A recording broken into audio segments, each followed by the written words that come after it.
What up, cappers, gamblers, punters, hustlers, low baggers? The sun is shining.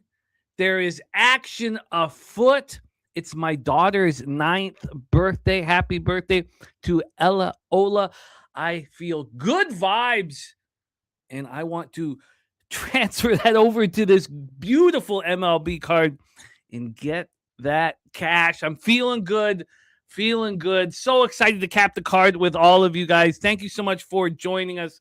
Coming off a disappointing day, 2-5 in MLB, 1-0 in WNBA. Not good enough, but I have attacked this board with vengeance. And I can't wait to cap with you guys. Let's not waste any time. Let's get right to work. Thank you guys so much for joining us. The Morning Bag right here on Pub Sports Radio. Not only have I made 16 bets on the MLB card, 2 in WNBA, 2 in CFL, but there's more I want to make in MLB. I just want to talk a couple spots out. Thank you guys so much for joining us. Let's get right to work. We start at 6:35 p.m. Eastern with the New York Yankees, 69, 55, 38, and 28 on the road at the Baltimore Orioles, 61 and 63, 32 and 30 at home. We're at Oriole Park in Camden Yards, Maryland. Let's take a look at the weather situation in front of us here at Oriole Park. It's plus 4% runs, plus 1% homers, plus 13% doubles and triples, and it is even for singles here. Turnbuckle Tommy, I love the card as well. I'm very, very excited about all of this. So let's roll. Nicholas Handy, Walla, Dose. Thank you guys for joining us. We got Swiggy on the 1s and 2s. Jerry Davis is on the O's first 5. So am I, but I've added to that action. Let's start with Carlos Rodon. So he didn't start the season on time because of off-season elbow surgery. He's been very good this year, but he is now coming off the IL because of left elbow inflammation. His first rehab start wasn't very good. 3 runs on 3 hits, 2 walks while striking out 4.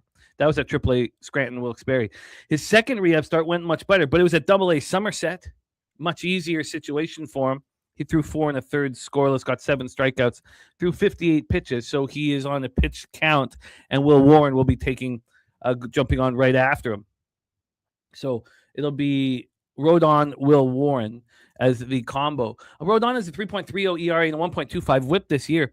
But, he's coming off the IL with an arm ailment. We've been supporting and backing pitchers that come off the IL with non-arm-related ailments. This one is an arm-related ailment. And the Wizard of Boz is on the other side of the fence here.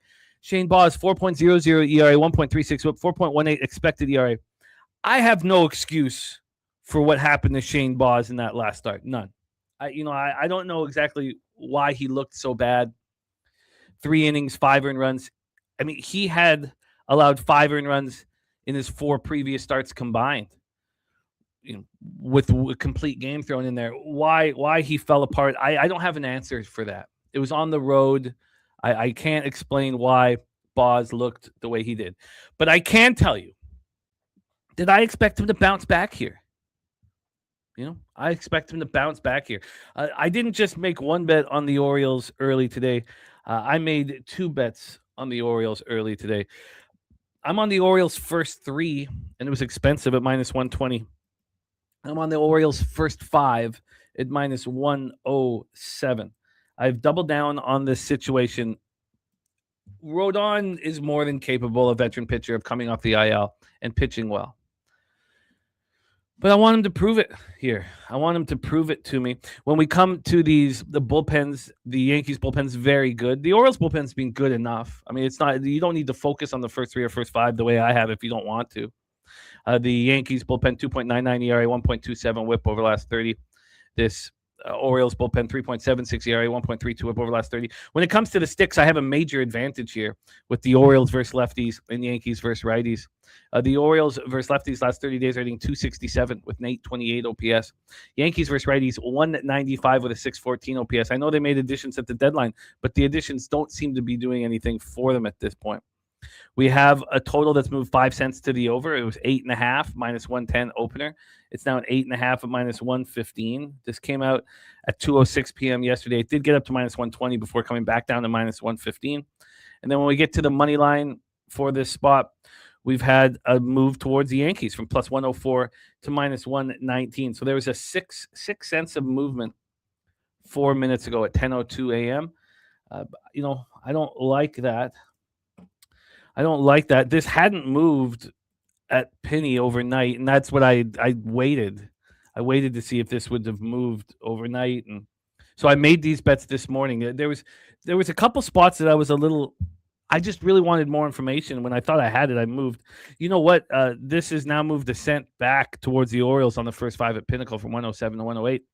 I'm comfortable with my plan of attack here. Grant Clarkson, also Orioles money line for him. Full game says Yankees have scored 30 runs last 10 games compared to the Orioles with 53 in their last 10. Turnbuckle Tommy says Yankees have 44 plate appearances versus Boss with a 371 average and a 1.192 OPS. Of course, look, that is a stat. There's a couple stats here for the Wizard of Boss that make me uncomfortable. I just see this as a bounce back opportunity for him, a major bounce back opportunity for him, and I bet it. Jerry Davis also, as I said, on the O's first 5. Joel Torres ready to rock with us. Johnny Bender, Joey Lobster, Grant Clarkson, Morgan Spooner. Pumped up. So here we go. When we get to the cash flow, the final touches, 61% of tickets and 82% of cash are on the Orioles. That in and of itself is concerning as well. With big bets being placed on the Orioles. I have a different story, though, with the updates here. I have 72% of the tickets on the Yankees.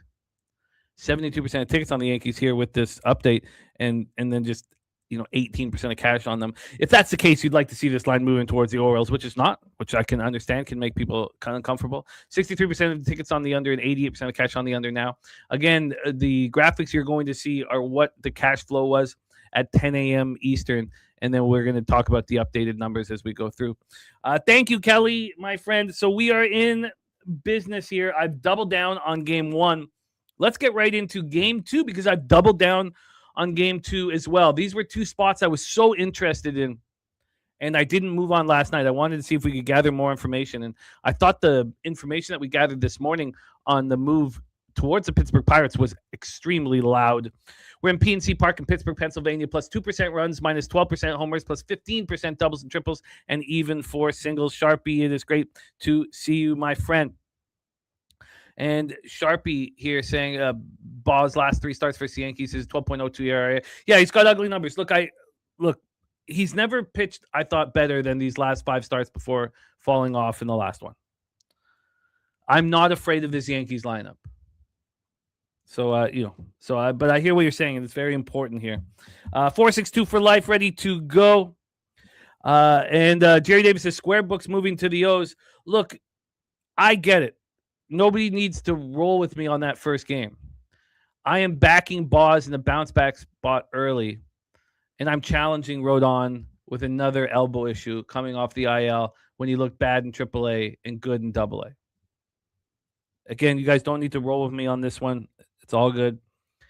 Respect. There's G-Biz in the house. So game 2, I've doubled down on this one as well. Detroit Tigers, Pittsburgh Pirates. We have Kiter Montero versus Braxton Ashcraft. Braxton Ashcraft has had a few tough starts over the last little while. Now, obviously, he was spectacular in that last start Thursday, August 13th. And the books did a similar thing. They pushed us towards the Pirates in Ashcraft's last start. Shout out to Just My 2 Cents in the house. And he looked spectacular in his last start. That was on the road versus the Marlins, and now he comes back home here. And we have very similar numbers with the market as to what happened in that last start when we were pushed towards backing Ashcraft. Kiter Montero, 3.22 ERA, 0.99 whip. Now, what has Kiter Montero done after good starts since coming back in the starting rotation? He's always followed it with a bad start. Now, I'm not saying that this pattern is necessarily going to continue here, but I think that Montero is a good pitcher, and I'm not fading Kiter Montero, but the books are screaming that Ashcraft should be backed, and 365 was hanging an off-market line that I also thought should be attacked. So I doubled down on this spot on the Pittsburgh Pirates, and we'll go over this here in a little bit. And Jerry saying just Jazz and Grisham only bats in lineup with moderate success against balls. I'm comfortable with it.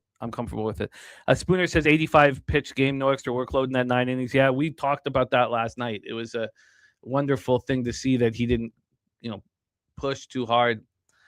Now, unfortunately, we compared it to Wizard of Boz's complete game when he only went 93 pitches, and then he got touched up in the next start. Turnbuckle Tommy says both pitchers on 4 days rest.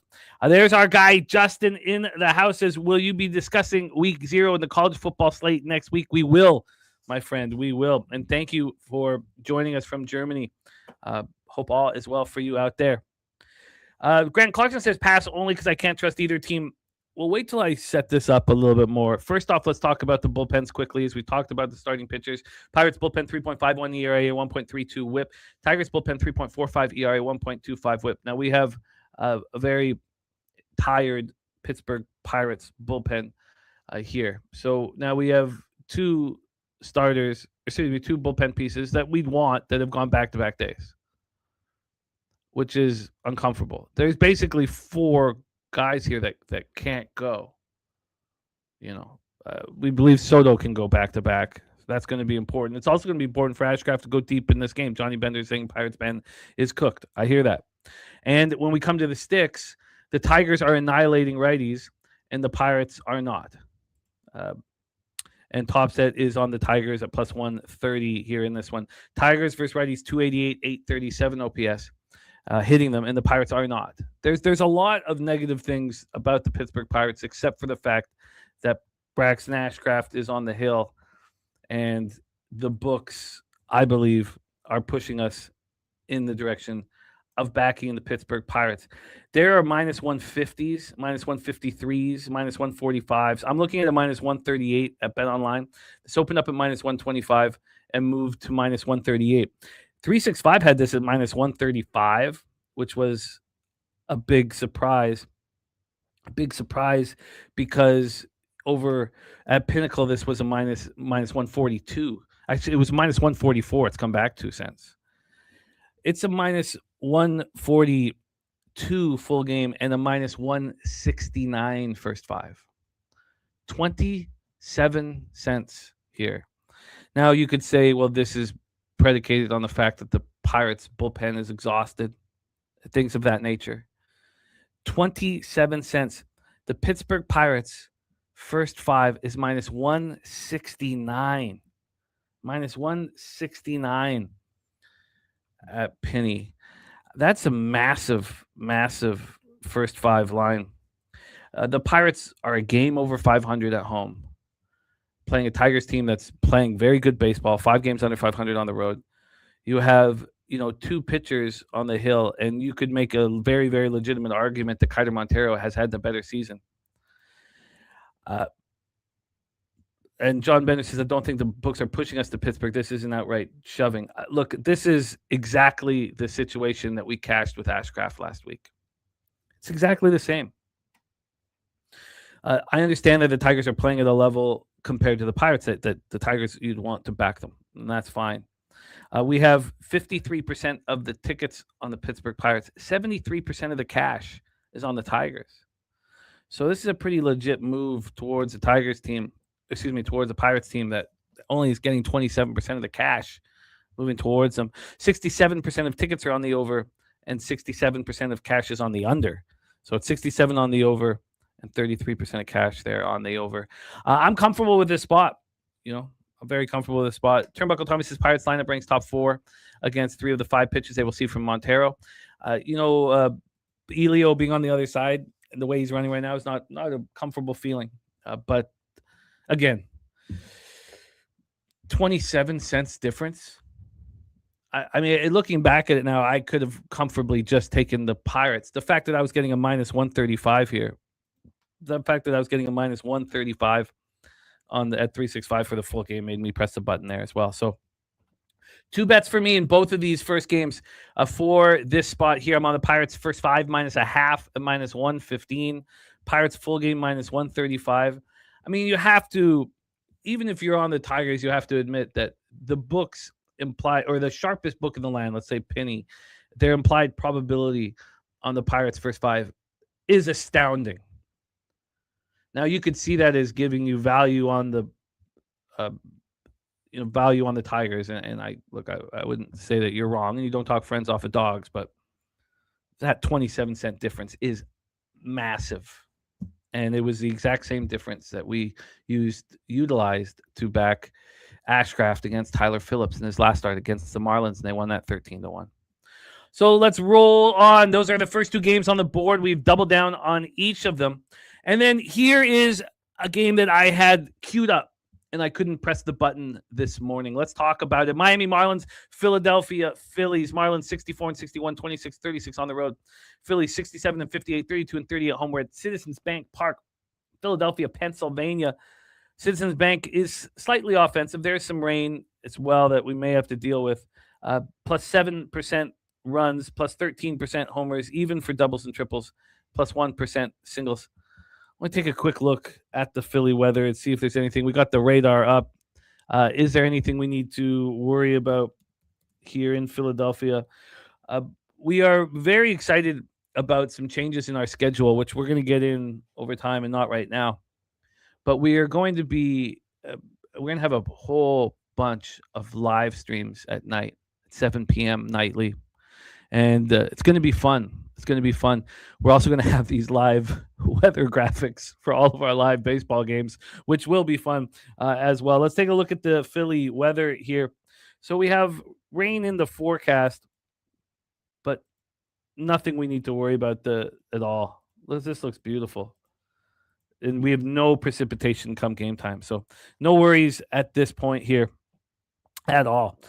So Jerry Davis is Harper a walk in 8 straight. He's seeing it well. Not only that, Jerry, but he's got 14 walks over those 8 games. I mean, he's just looks completely in control. And Sharpie says Wheels is coming off another game in hot, humid weather. The old man has crumbled all 3 games like that this year. Today should be a monster day for Wheels. 13 straight home starts versus Miami, all 6+ innings and 12 quality starts. Wheels up today, says Sharpie. Favorite K-prop of the day as I wait for my spots with Wheels 3-0 this year. 6 of the 9 projected are worse than league average at chase contact. A no-no with Wheels. So I get it. And that's what's kept me off of this spot at this point. I've been fading Wheeler, and it's been working. But I wanted to talk this all out before I press the button. Let's start with Tyler Phillips. Now, Tyler Phillips is there. It appeared. Let me just go here and double check with our guy, Tyler Phillips. So there is an opener here for an inning before we have Tyler Phillips as the main issue. Look, the eye test with Tyler Phillips has told me that he is vulnerable, at all times. So Cade Gibson's going to open. And Gibson's had a solid season, but he's only going to be there for an inning or an inning and a third. And then Tyler Phillips has come in. The fact that he's being used as a primary is an issue here. And Sharpie says a concern on Wheels is the third time through the lineup. His ERA is 5+ K% has dropped. Pig Milk play of the day is in. So is 9 Legacies flank steak plays of the day. I will copy and paste all of that. But I wanted this first 5 over.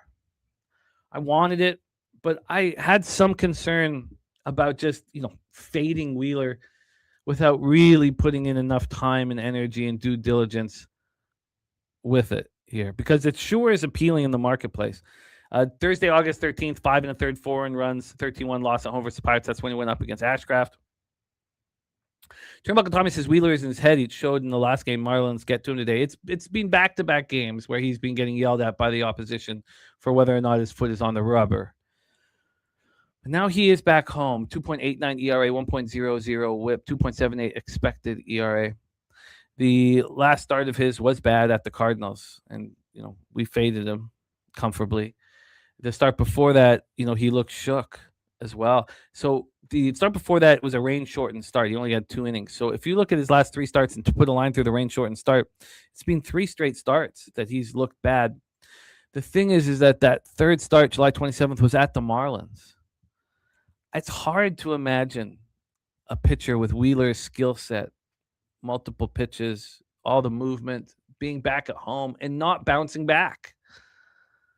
I wonder if I'm better off just staying off of this spot rather than choosing to fade Philadelphia again. Let's get into the bullpens. Philadelphia bullpen, 4.11 ERA, 1.30 WHIP. Marlins bullpen 4.71 ERA, 1.40 WHIP, and we have an exhausted Phillies bullpen as well. Why don't we take a look at this Phillies bullpen overused here and see what the usage is. Now, again, bullpen usage. Again, I came so close to already have faded Zach Wheeler. I guess it's a bias here where I just feel like it's extremely hard to believe that Wheeler will just get touched up once again. Spooner says Wheeler should be fine. In his opinion, the narrative is overplayed that he's in his head. Why is Phillips getting an opener? It's because he can't pitch to lefties. And, we saw Jansen Junk in that situation yesterday where he got us paid that first round of 2.5, but it certainly was a sweat. But he pitched fine. He only had the trouble with, those were not comfortable at bats against clearly not comfortable bats against lefties. And I don't think that the narrative is overplayed personally that he's in his head because we've only seen it for 2 games. We've only seen we didn't see any team screaming at Wheeler that he was off of the rubber until 2 games ago. That was the first that I saw it, and that he was dealing with it, and he was dealing with all. So I don't know. I don't think it's overplayed because it's only been here for 2 games. But let's take a look at this. I would like to see this Phillies bullpen up close here. So Bolin and Duran have both gone back-to-back, as is Kierkering, which is a problem. That is a problem. We have bottom of the 9th, Betts OG Swag in the house. He and his squad truly believes that this is a bounce-back opportunity for Zach Wheeler. I guess I could just stay off here. I've got my cash from fading Zach Wheeler. It's a dangerous proposition, but there's nothing in this market that's making me not want to try again. This line opened up with the Phillies at minus 245. Now they're minus 220. So it's gone from plus 219 to plus 197. We get to the total here for this one. It would just be a simple first 5 over because then you don't even need, it could be this Gibson Phillips 1-2 that gets to him. The over 8 minus 115 is just sitting there, just sitting there. Robert Franklin on the over 8. Let's take a look at the cash flow. And I'd also like to look at price difference first 5 and full game. We have 57% of tickets on the over and 92% of the cash, 86% of the tickets on Wheeler and 78% of the cash. I mean, I can't bet. I'm not going to trust Phillips under any situation. And I've never trusted him. So then the only thing for me to move on would be the first 5 over. And again, how many of those runs are you going to need the Phillies to score? It's a little nerve-wracking. When you get to the price difference, we have the Phillies minus 215 full game. First 5 minus 228. Marlins are plus 190 full game. First 5 plus 187. The first 5 over 4 is minus 133. That has moved towards the over since I last looked. And Spooner says, I guess I get an extreme view hearing people's views who bet baseball all the time. It's been 2 weeks of the rubber talk about Wheeler. I mean, it was pretty wild watching the Jays screaming at him. For such a vet like Wheeler. And it worked. The fact that it worked. But yeah, it's been 2 starts. It's been 2 starts of it, so I feel you. Okay, well, the first 5 over 4 is really expensive. This is clearly an angry Zach Wheeler. I'm going to leave it here. The first 5 over. We talked last night about whether it was the first 5 team total that we wanted to attack for the Marlins over 1.5. But I want Phillips to be involved in this first 5 over if I move on it. So first 5 over is still a possibility here. It's still a possibility here. Let's roll on. Next spot on the board for us is San Francisco Giants, Cleveland Guardians. Good God, was there a message for us to hammer the Guardians this morning? It was such a loud, abrasive message that I certainly listened to, man. This here. So wait, let me pull this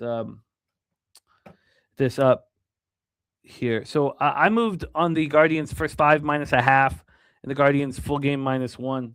I wonder quickly if there was the move that if I'm thinking more about the Pirates having to bet here. But no, this was clear and present. So this had happened.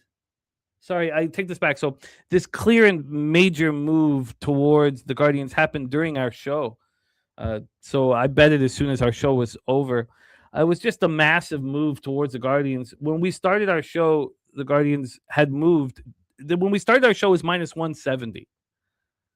When our show ended, it was minus 185 for the Guardians. And by the time I had moved, it was a little bit later than that. This had moved all the way to minus 192, and that was at 10-1 this morning. 10-1 early, very early this morning. So there's been just a massive move towards the Guardians, and I didn't need much. But I also saw that this total had not moved much at all either. So it wasn't the sign to me wasn't here. Shout out to Agent Parlay joining us. The sign to me wasn't that we need to back the Guardians because Carson Whisenhunt is going to get lit up and smoked. The sign to me was we need to back the Guardians because Foster Griffin is going to shove. That's what I took from all of this. So I moved on the Guardians first 5 minus a half at minus 116. I moved on the Guardians full game minus 1 at minus 127. I also moved on the first 3 under 2.5 at minus 120. First 3 under 2.5 minus 120. And I'm checked it out. Of course, when I woke up this morning, I panicked and looked at all of these spots to see if I had made a mistake moving early. This one hadn't moved. Let's see if it's moved now. The first 3 under 2.5, still just sitting here at minus 120 at a pick'em. And obviously, Whisenhunt would be the concern here. Let's talk about Carson Whisenhunt. A 6.11 ERA, 1.71 whip. He's got a 5.78 expected ERA. AAA Sacramento here. He looked much, much better than he's looked in the majors. Much, much better. Turnbuckle Tommy says the Giants on the season versus left-handed pitching are terrible. And Jerry Davis took Foster for the win. I like that at plus 118. The Giants are not hitting left-handed pitching. Either are the Guardians. So I think that there's a situation where both aren't. Wine Time Sports with his action here. Let's get this copied and pasted. Wine Time, thank you for sharing all of that with us. Wine Time Sports in business here. But back to our game here. Whisenhunt's last start. Let's move over here quickly. Whisenhunt's last start was okay. 6-4 win at the Tigers. The Tigers are hitting lefties right now. He allowed 3 runs. Only 1 was earned. I could understand complete. Oh, sorry, that's Foster Griffin. Jesus. Last start was the 1 earned run over 5 2/3 at home over the Astros. I apologize for that. It went down a little too far on the worksheet. Was a really good start at home over the Astros. Astros are hitting lefties. He'd had 3 terrible starts in a row. So there is some concern. And Spooner says, so Griffin's arm isn't falling off now. Again, with my breakdown of Foster Griffin, I thought the issue. Now we've talked, we heard TV Jones talk about the amount of innings he's throwing, which could be an issue. It could be an issue. But for me, when I was thinking about Foster Griffin pitching poorly, I just think he was a 30-year-old rookie. He'd made it to the All-Star team. Now he was about to be traded off the team that he was playing for. He'd never been in these situations before. So he has a terrible start right before he gets traded and a terrible start in his first start after being traded. The idea that he's at his, innings limit, it is something that did concern me a little bit. It was something, like I thought that there was a lot of legitimacy in the fact that he's at this point. But look, this was pretty easy for me to get to with Turnbuckle Tommy talking about this inability for the Giants to hit lefties. I mean, that's something we can say about both squads, especially the Giants. So when we get to the bullpens, Guardians bullpen 4.71 ERA, 1.44 whip. When is it going to step up? How long have we been waiting for this Guardians bullpen to get into playoff type form? They haven't been. The Giants bullpen 4.09 ERA, 1.44 whip. I do not trust them. I would expect this Guardians bullpen to break out right now and start pitching well. But again, I've been saying that for a little bit too long. And then when it comes to the lefties, look at this. Giants versus lefties, 191, 543 OPS the last 30 days. It's horrible. Guardians versus lefties, 238, 681. So we talked about this line movement. Towards the Guardians. It makes everything very, very comfortable. When we talk about the cash flow, we have 86% of the tickets and 73% of the cash on the Cleveland Guardians. The total is not high enough for it to be a cash cow. So there's nothing up there. But and a bunch of cash on the over for it not to be moving. 95% cash on the over, and it's just, it's not moving. So I do think that the Guardians' inability to hit lefties will hopefully be a part of this, because I am on the first 302.5, and I'm on the Guardians first 5 -1/2 and full game -1. Would be curious to see what these lines are here. Now I got that -1 at 365. It was more expensive at other books, which was a bit of a surprise. Here, though, the Guardians -1 at Penny, -133. So we beat that still by 6 cents or so. So I'm in business. Thank you guys for joining us here on Pub Sports Radio. Great group of cappers in the chat. Let's roll on. We move on to St. Louis Cardinals, Cincinnati Reds, Great American Ballpark in Cincinnati, Ohio. God, backing Kyle Leahy has been the gift that just keeps on giving for me.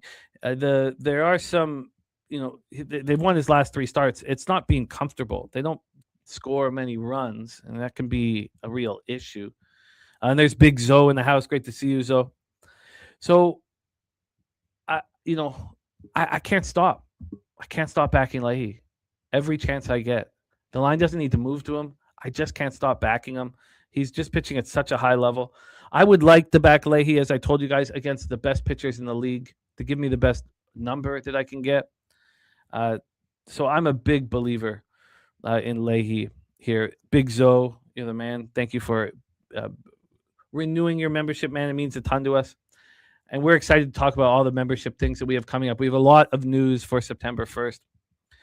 TJ says, give me Leahy and the Cards at -108. What I did was I backed the Cards first 5 -117, but I also backed the first 3 under 2.5 at -120. And I know that can be concerned in very offensive conditions, because that's what we're dealing with. Plus 12% runs, plus 18% homers, plus 4% doubles and triples, and 0% singles. That's come down a lot. This was much more offensive last night. Well, that's great. This weather has come way, way down here. Jerry Davis says Herrera is the only hitter to get to Abbott. Walker's 0 for 15. Yeah, look, I get it. If Walker's not hitting, you're going to need Burleson to hold a heavy bat. I get all that. The Cardinals are not hitting lefties. I understand that. Abbott's not been very good here. But let's start with my guy Leahy. Last start, 5 innings, 1 earned run, 6 Ks, no walks, 7-1 win at home versus the Phillies. You get him out on the road. You'd say is the concern on the road. His last 2 road starts, he's gone 6 innings in each. He's allowed 1 earned run in each. He's walked 1 batter combined in those 12 innings. He's just pitching at such a high level. Jerry Davis, I'm on that exact same action. Turnbuckle Tommy says, I don't think Leahy is good enough to deal to a team after seeing them 3 times in the same season. I do. And, he really earned the opportunity to become a starting pitcher. Last year, he had 62 appearances, and he only got the 1 start. He's got multiple pitches to attack you with. But I think that your concern is completely valid, Tommy. But I don't have it.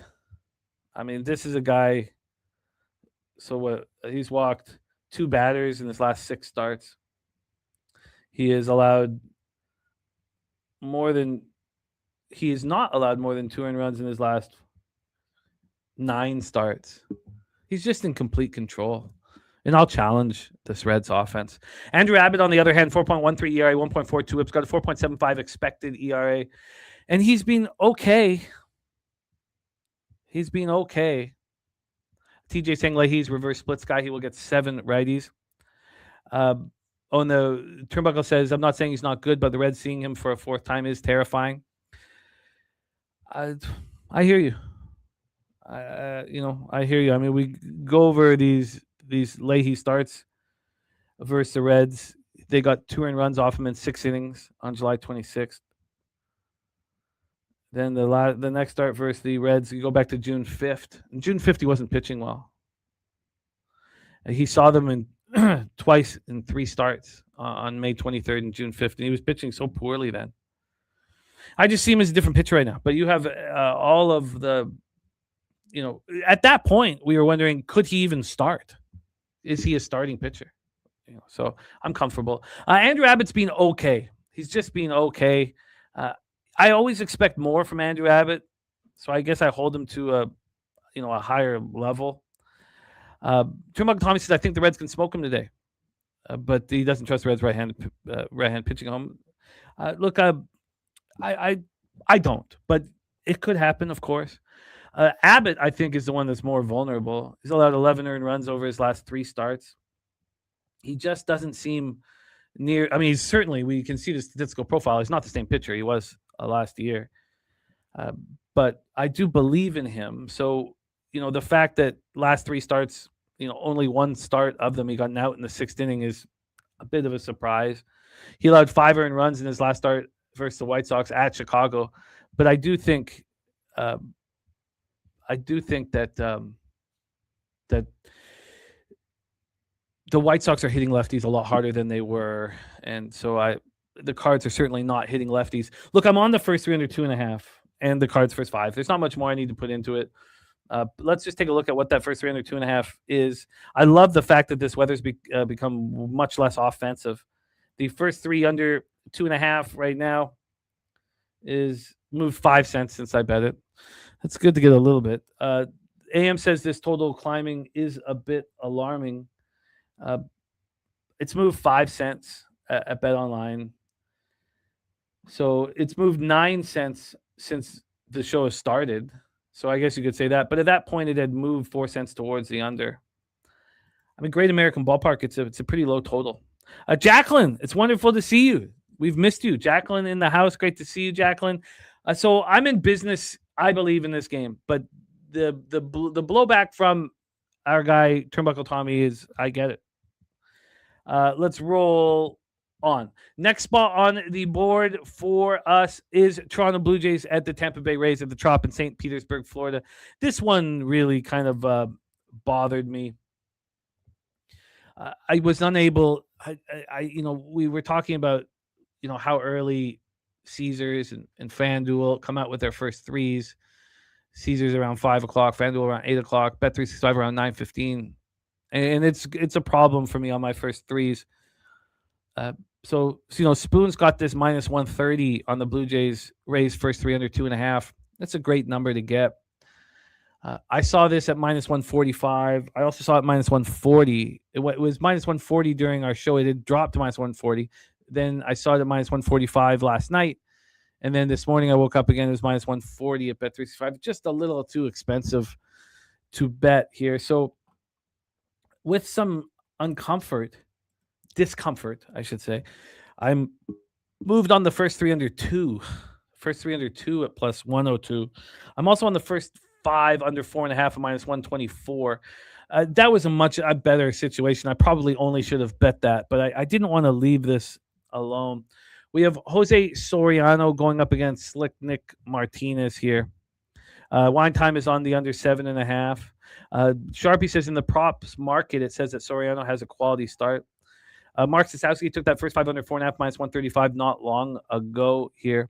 And Turnbuckle Tommy on Martinez under 17.5 outs. Toronto Tampa first 3 under 2.5. Wow, minus 120. When did you get that and where did you get that, Tommy?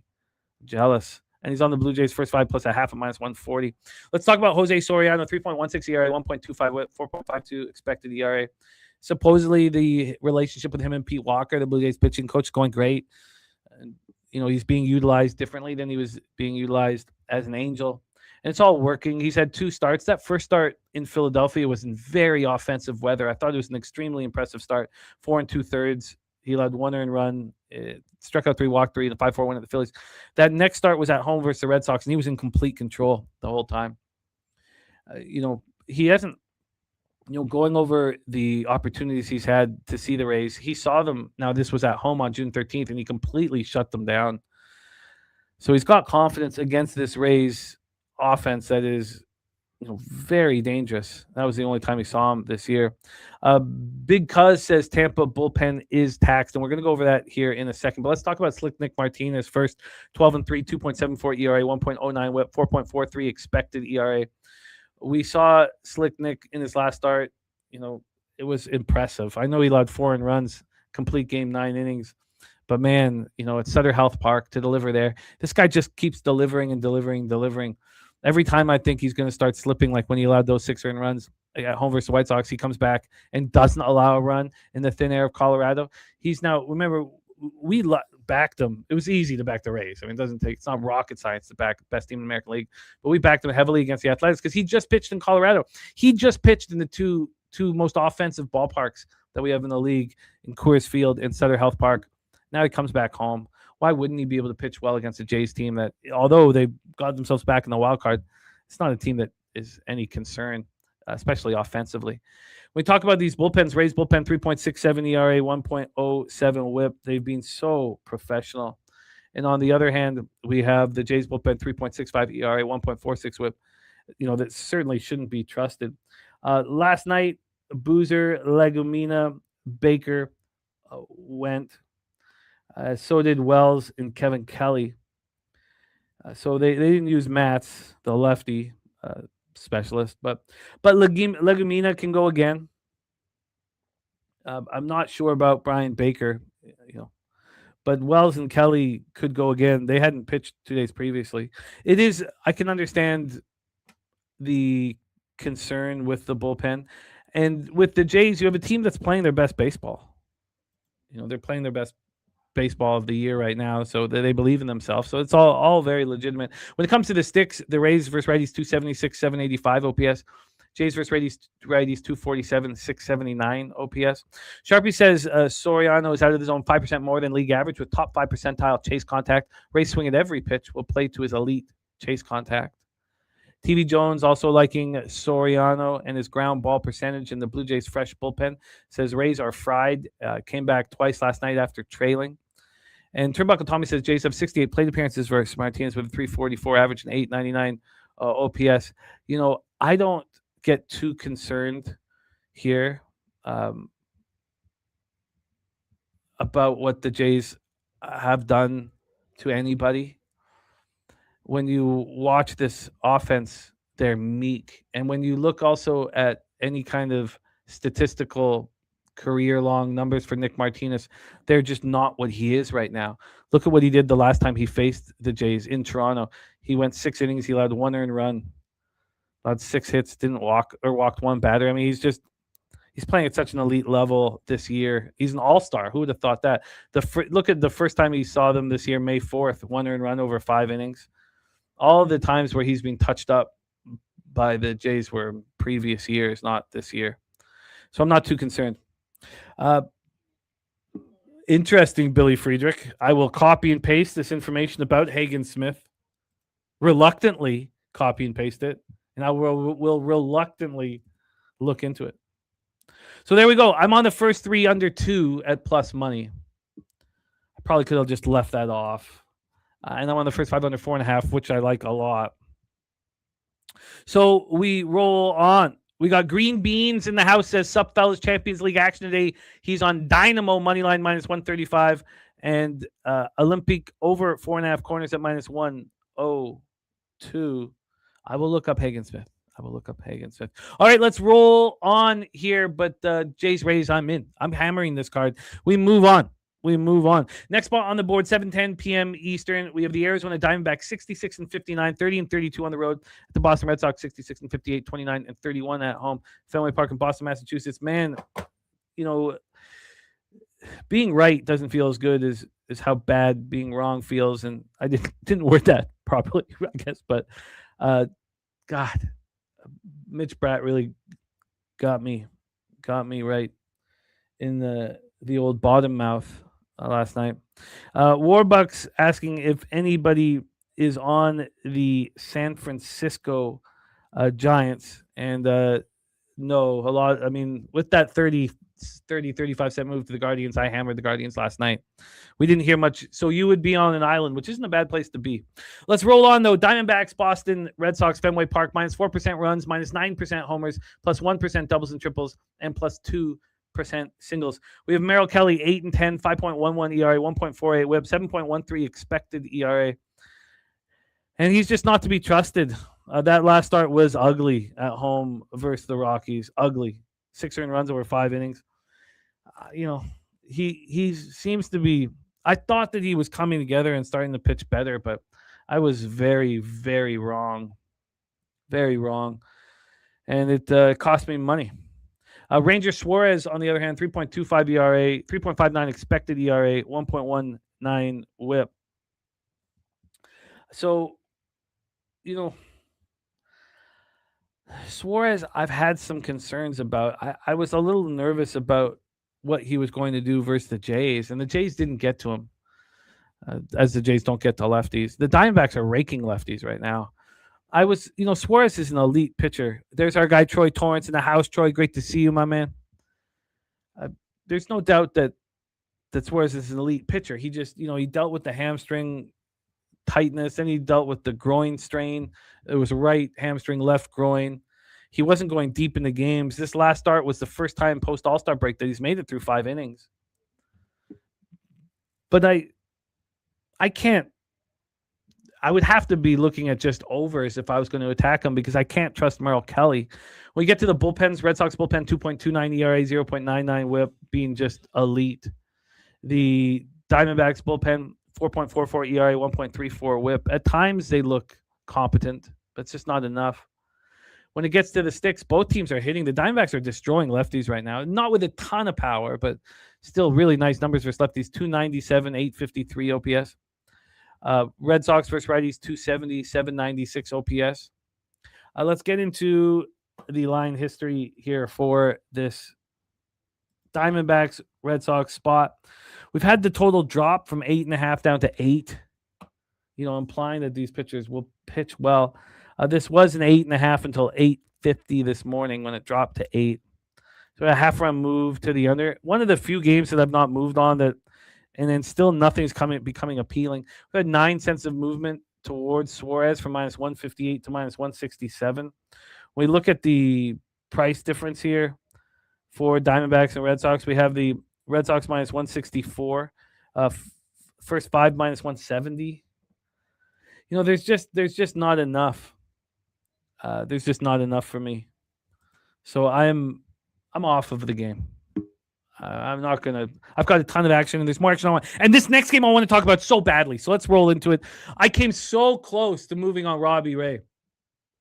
I mean, I just keep making in Padres Mets comparisons to Casey Mize' first 3 starts as a Padre and Robbie Ray's first 3 starts as a Padre. Casey Mize pitched on Sunday, had 2 bad starts, and then he shoved. And then if you look at the line history in that game on Sunday, the line moved 6 cents away from Casey Mize. So, and the shotgun play of the day is in from Ronnie Crawford. It is the Cincinnati Reds. We will go over that here in a little bit. We've already capped that game, but our guy Ron Crawford in the house. Shotgun play of the day is in, and it is the Cincinnati Reds.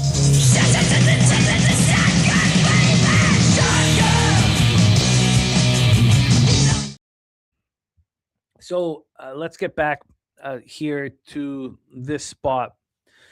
I see so many similarities, and I was so close to adding this to my card, and I thought, if I have any kind of trepidation, why don't I just talk it out with you guys here? And that's basically what happened. But I want to back Robbie Ray here at Citi Field in Queens, New York. Run-suppressing weather. He was pitching really well before he moved over to the Padres, and he's not looked good in these 2 starts for the Padres. First start, 5 innings, 4 earned runs, 6-3 loss at home versus the Astros. The second loss, Wednesday, August 12th, 4 innings, 2 earned runs, and a 4-3 extra inning win at home over the Brewers. As Aaron says, he doesn't know about Ray's expected ERA is higher. Yeah, 3.28 ERA, 4.57 expected ERA. We got Curtis Berry in the house. Scott, great to see you guys. T-Moss. So I want to back him here. Look, Robbie Ray was straight up bad for a lot of this year. He wasn't very good. He had some really ugly starts. I mean, if you look at May he had 4 straight starts where he never got 1 out. He didn't make it through 5 innings one time. And in those 4 starts where he didn't make it to the 5th inning, he allowed 17 earned runs in those 4 starts. And then he had a nice bounce back start on June 5th. Then he got lit up again at home versus the Nationals. And then mid-June, he started shoving. He had those 3 straight starts where he didn't allow a run. He went a combined 24 in the third innings. He started pitching a very, very high level. I expect him to bounce back here. We got free bands play of the day in as well. It is the Baltimore Orioles first 5. A lot of us are on this with you, Dougie Wise. I love to hear it. Let's get that copied and pasted. Troy Torrance says it all comes down to Ray's command of the fastball. If he can throw for strikes, he's a baller, but he loses it too often. And then we have Zach Thornton on the other side. Thornton, and Troy says Thornton can only locate his cutter, misses middle far too often. Let me just get our guy, Dougie Wise's free bands here, copied and pasted. So I want to back Robbie Ray badly. The market's just not helping. But again, I told you that the line moved against Casey Mize on Sunday. So let's talk about. Oh, and then John Bender says San Diego should have won last night. Do they find another way to lose this one? The line hasn't budged. The line doesn't help. But let's talk about Zach Thornton, 2.78 ERA, 1.10 WHIP. Now, if there is a concern about expected ERAs, the concern wouldn't be for Robbie Ray. The concern would be Zach Thornton. His expected ERA is over 2 runs higher than his actual ERA. It's worse. The difference is worse than Robbie Ray's. 5th round pick in the 2023 draft out of Grand Canyon. We talked about him looking very good AA Binghamton, not very good at AAA Syracuse, and then looking fantastic in the show. I'm hesitant to fade him. Last start, quality start, 3 earned runs over 6 innings and a 6-3 win at the Braves. He's been good. I don't. He's a hard pitcher for me to fade in this spot. Troy Torrance says this is a price range and market environment where we want the road team. Let's grab the bullpens here. Mets bullpen 2.49 ERA, 1.15 WHIP. Padres bullpen 3.32 ERA, 1.16 WHIP. When it comes to the sticks, Padres versus lefties 260, but just 728 OPS. Not a ton of power. Mets versus lefties 238, 749 OPS. Let's get into the line history and see if I've said enough to back Robbie Ray. We've had another slight move towards the Mets. This line came out of BetOnline late. Didn't come out till 10:07 p.m. last night. It came out with the Padres minus 112. Then this morning they moved it a cent towards the Mets, and they just moved it another cent towards the Mets. The line move isn't bad. It's just not helpful. It's not, this doesn't push me to move on Ray. This total is an 8.5, minus 110 each way. With runs suppressing weather and conditions, I'm a little surprised that this total isn't lighter. We compared today's total with Thornton and Ray to the total yesterday with Nolan McLean and Walker Buehler, and then the total on Sunday with Christian Scott, and they weren't playing the Padres. I can't remember who he's going up against, but it didn't make sense to us that this would be clearly the highest total of those 3 pitching matchups. It just didn't make sense to me. With that being said, I don't want to be on the first 3 under here because of that alone. When we get to the tickets, you got 55% of tickets, 67% of cash on the Padres, 79% of tickets, 87% of cash on the under. And I get it here. But I just, again, why is it an 8.5 at the minus 110? Yesterday with Buehler versus McLean, that closed a full run lower than what this total is. And this is just at a pick'em. Let's just look at the price difference if there's been any change here for the price difference. We have the Padres at minus 109 over at Penny. And the first 5 at minus 108. So they're not telling us there's any advantage. But again, we saw this exact same thing. With Casey Mize on Sunday. So I want the Padres. But I just want Robbie Ray. And there's no reason to double down on this because I'm not getting any indication. Unless I'm sitting here going, look, I'm ready to gamble. This is my edge. This is what I think. This is why I think the line's not moving. I guess that's all fair. So I'm going to move on the Pirates, first 3 or first 5, or both. So I'll make this decision after the show. Nothing I've said here has got me on the Padres, and nothing I've said has got me off the Padres. The comparison towards Casey Mize, I mean, nothing's changed from my feelings before this. Why wouldn't Robbie Ray have a nice start here? Yeah, his first two starts in Petco were not very good. Yes, of course, there's the marine layer and effect there. Here you get more run suppressing weather. Why was he bad in his first two starts? I can't explain that, but why wouldn't he follow the same trajectory as a Casey Mize? So,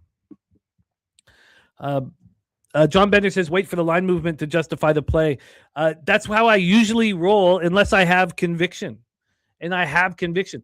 If the line movement correlated with the action, I'd already come to you guys with it bet. But I want to the line move didn't go the line move didn't move towards Casey Mize. TJ says he's not betting against the Mets right now. He's going to take the plus 108 and bet the Mets. I'm going to back Robbie Ray early. And I know that this doesn't correlate with the market, and I'm going to bet it. Jerry Davis says, why just Ray? The Padres have the advantage late in his opinion. I get that, but is there the Mets bullpen has been unbelievable the last 30 days. I know the Padres has been very good the last 15 days. The Mets feel good about themselves. I don't. All I want to focus on is Robbie Ray. That's I think this is a coin flippy situation. Other than that, so that's the idea, Jerry. I'm backing Robbie Ray to have a very good performance, which I think is well within reason. Let's roll on. The next spot on the board: Athletics, Kansas City Royals. We're at Kauffman Stadium in Kansas City, Missouri. Look. It's so funny. We debated, and there was a ton of conjecture on this game last night. And I said to you guys, I was like, look, it's clear the books are opening up their arms to over cash in this game. It's absolutely clear. And I said if this was a 9.5 when we woke up this morning, I'd bet the under. Well, it was a 9.5 when I woke up this morning. Everything in this market is telling us this game's going to go under. And that they're just opening up their arms to public cash on the over. But I still was hesitant to make a move on that one. Be elevated. I assume that you're talking about the first inning over in Padres Mets. And I don't like first inning bets that much, but I like these pitchers to look good early. But the 8.5 is a tell that the game's going to go over. So I get why you'd be interested in it. All right, Londo, he's got his play of the day, his hot Swedish girlfriend play of the day in. I've got it copied and pasted here right under Dougie Y's free bands play of the day. We will discuss that here shortly. But here we're talking about Athletics Royals. So we're compensating Kansas City, Missouri, plus 9% runs, plus 17% homers, plus 1% doubles and triples, and plus 3% singles. We have Jack Perkins here. Jack Perkins. Thank you, Be Elevated. I would. My instinct was to say no, I don't like it, just because I'm backing Ray and Thornton is great at home. But that total is very telling at 8.5. Here, Perkins, like Mason Barnett, who got lit up last night, has a very low expected ERA compared to his ERA. 7.27 ERA, 1.52 whips, got a 4.16 expected ERA. Look, Perkins is getting lit up and smoked. He has 17. He's on 17 earned runs over his last 14 and a third. Do you want me to sit here and say, look, Jack Perkins could have a good start here? I mean, it's insane. It's insane for me to say that, but the market is indicating that is the case. When we compare Perkins to the Royals, we have Daniel Lynch, who has been so good this year. He's been a starter his last two opportunities, an opener, the last two opportunities, and he's got lit up for 6 earned runs, and he hasn't looked good. And I don't quite get that. And I like Daniel Lynch to Mason Black. They're very different pitchers. I like if you're going to make a tandem together with the opener and the primary, the Lynch Black tandem I kind of like. These were highly thought of prospects that are no longer highly thought of. I thought Mason Black has been. I mean, it's clear in these last two opportunities when they've piggybacked each other that Mason Black's been much more effective here. So, let's get into the bullpens. Royals bullpen 5.05 ERA, 1.50 WHIP is atrocious. The A's bullpen 7.61 ERA, 1.75 WHIP has been the worst bullpen that I've written down ever. So I've been writing down the last 30-day bullpen stats for 9 years, and I've never sat with. There was a Phillies team about 4 years ago that had a 30-day stats over 7 for a month, for 6 weeks, for 2 months max. This has been all year for this A's bullpen. When it comes to the sticks, the A's don't hit. Now, they're hitting righties harder than lefties. They're going to start with the lefty. Versus lefties, 243, 685 OPS last 30 days. Versus righties, 251, 742 OPS. The Royals aren't hitting righties, 232, 684 OPS. So neither team is hitting. This total opened up at 9.5, minus 110 each way. We thought this would be a 10 when we woke up, but it's a 9. And, that appeals to me. But it's not, it just feels like optional misery here. The Royals open up at minus 140, now minus 153, 13 cents of movement towards the Kansas City Royals. When we get to the cash flow here for this one, we have 82% of the tickets and 94% of the cash on the Kansas City Royals. And here's the total part that throws me for a loop. The public's not on the over. You only have 52% of tickets on the over, 51% cash on the under. Wait, what? You mean the public doesn't think these pitchers are absolute gas cans? I mean, wouldn't you think you'd be fading the public if you were going to move on an under? This one is like the gambler in me wants to bet this under just to gamble. But wouldn't you think you'd be going up against a spot that has, 85% of the tickets and 90% of the cash on the over? Now, we saw 14 runs in the last game, which, should be something we can utilize. But if you look at the Royals, they're in their 2 games combined versus the Angels. That was on Saturday and Sunday. 4 runs were scored combined. The last 2 games that the Rangers and the A's played versus the Rangers, those 2 games went under. So I'm going to need a little bit more time here. And I don't want to the fact that you're not fading the public moving on the under says to me, why bother? But I'm interested in the under.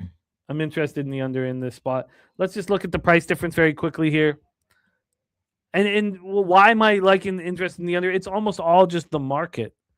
We just saw a ton of runs scored. You have these pitchers. Now, I know that Lynch's numbers are pretty good, but he's been bad the last 2 starts as the opener. So we have the 9 juice to the over here at penny. I mean, that makes sense to me. You have the Royals at minus 154 full game. First 5 minus 145. So the market's telling us Perkins is going to have a good start. And Top Set again saying, don't bet this with an exclamation mark. I want to. I'll see if I get to the window after the show. Let's move on. Seattle Mariners, Milwaukee Brewers, American Family Field in Milwaukee, Wisconsin is our next spot on the board. And we have just heard that the hot Swedish girlfriend play today from Orlando is the Brewers money line here. Milwaukee Brewers. Let's talk about this spot as I have moved on. Of course, I'm fading Bryce Miller like I do every show that you've seen me in. Now, it's only been going on for, 5 weeks or so, but Bryce Miller, recovered from the oblique strain, missed the first quarter of the year. He was terrible last year due to elbow troubles, and then he starts this year shoving just like Jose Soriano did. And I don't believe it. I just don't, I was like, this is ridiculous. All of a sudden he's the best pitcher in baseball? And then starting that start just before the All-Star break was the first start where he got touched. He actually kind of got touched at the Pirates on June 25th slightly. And then he's getting touched. Look, he's getting. So it depends how you look at Bryce Miller.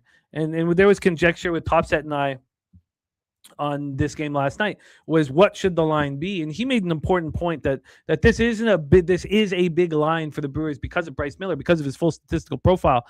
But look at Bryce Miller on the road. Look what he's done in his last four starts.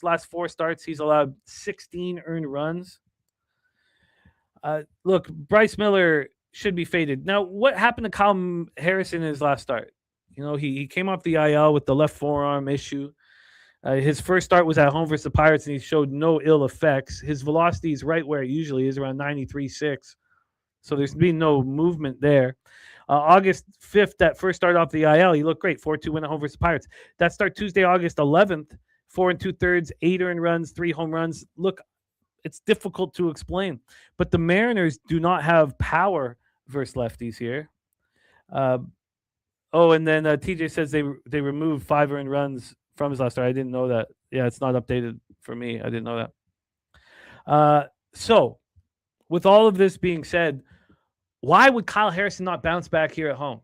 If he's not, this is a spot where you just trust the Brewers, trust Pat Murphy in the squad, because if they have no concern about Kyle Harrison, despite his second start coming off of the left forearm issue, then we should have none either. There's no way they would send him out here when they know they're going to be a playoff team, and they could just wait and make sure that he's ready to go by the playoffs. There's just no way that this would happen. So I moved here, and Billy Friedrichs on the first 5 over. I moved on the first 5 over. I bet a first 5 over in every single start that Bryce Miller's had of late. So, and TV Jones says Harrison has a sub 1.75 home ERA. Says he's filthy with an entire bullpen behind him, minus Uribe, who's on the IL. There's the sweaty butcher in the house. So, this was easy for me. The first 5 over, in fact, was a little bit more difficult than the first 5 minus a half on the Brewers. And the, with the low volatility expected line, the price difference was massive. I mean, it was like a 45-cent difference if I took the minus a half, which is something I didn't really want. So here we go. Let's get into the line history here for this one. And Topset said this is a fade of Seattle bats. Not for me. You know that. For me, I've been fading Bryce Miller and getting paid every 5 days. This is a fade of Bryce Miller. I don't need to make that confusing. This is very easy. We're sitting here with the Brewers at minus 149. TJ says there's a massive move to Milwaukee 2 minutes ago. You guys will see it. That's nice. I'm happy to hear that, because since 11 p.m. last night to 10:32 this morning, there's been an 11-cent move away from the Brewers. So we have a move towards the Brewers. I like to see that. When we get to the full game total here in this spot, full game total for this one, we have a 7.5 juice to the over, so 5 cents of movement towards the under. And then when we get to the cash flow for this Brew Crew interleague spot, 86% of the tickets are on Milwaukee, just 63% of cash. 65% of tickets are on the over and 94% of the cash, and the books aren't moving the total. I mean, that is a concern. That is a concern, without a doubt. But I'm on the first 5 over 4 at minus 123.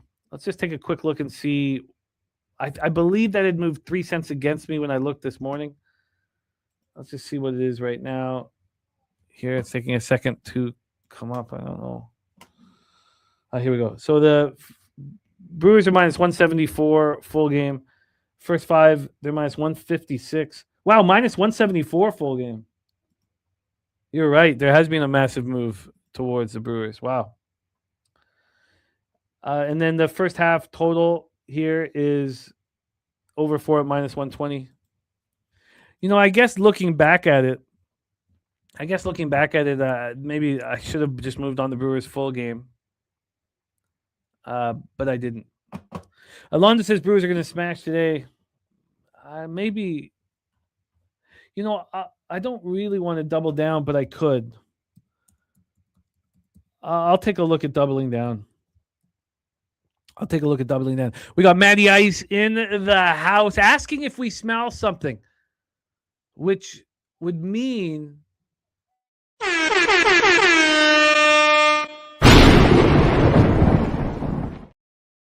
lot of people asking about Taint play today yesterday. Looks like we got Taint action today. Let's roll on to our next spot and there it is. It is the Brewers on the run line. It is the Milwaukee Brewers on the run line. The Taint play of the day is in, and it is Brewers run line.